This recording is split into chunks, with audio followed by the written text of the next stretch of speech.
এটা মানি স্কোয়ার মলের car parking.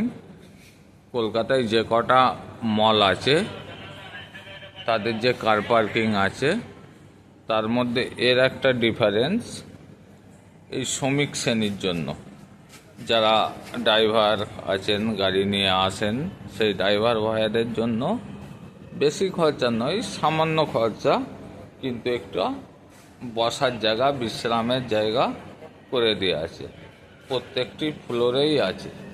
একমাত্র এইটা কলকাতায় পাবেন মানি স্কোয়ার মলে, অন্য কোনো মলে এই জায়গাটা পাবেন না। আপনারা অনেকেই অনেক কিছু দেখেছেন মলে, যে সরকার চলে, রাজনৈতিক দিক দিয়ে যদি বলতে হয় মাটি মানুষের সরকার, তাদের অনেক মেয়র অনেক থাকাকালীন অনেক মল উদ্বোধন হয়েছে, কিন্তু ওই মাটি মানুষ, গরিবের কথা, শ্রমিক শ্রেণীর কথা কিন্তু কেউ ভাবে না। একমাত্র আপনারা পাবেন এই মানি স্কোয়ার মলে, প্রত্যেক ফ্লোরেই একটা সাইটে আপনারা দেখতে পাচ্ছেন। বিশেষ কিছু নয়, সব জায়গাতেই সামান্য খরচা। এই মলটি উদ্বোধন করেছিলেন এবং এর পার্কিংটি উদ্বোধন করেছিলেন বিকাশ রঞ্জন ভট্টাচার্য। উনি মেয়র থাকাকালীন করেছিলেন, নিচে বোর্ড আছে, আপনাদেরকে ভিডিওয় আমি সেইটা দেখাবো। আবার পার্কিংয়ে টয়লেট, এটা তো অবশ্যই প্রায় মলেতেই কম বেশি থেকেই থাকে, এটা এমন কিছু নয়, কিন্তু যে একটা বিশ্রাম, সেটাই আমি মেনলি বোঝাতে চাই। এই যে Mani park, Mani square, 164/1, Maniktala main road, Kolkata 154।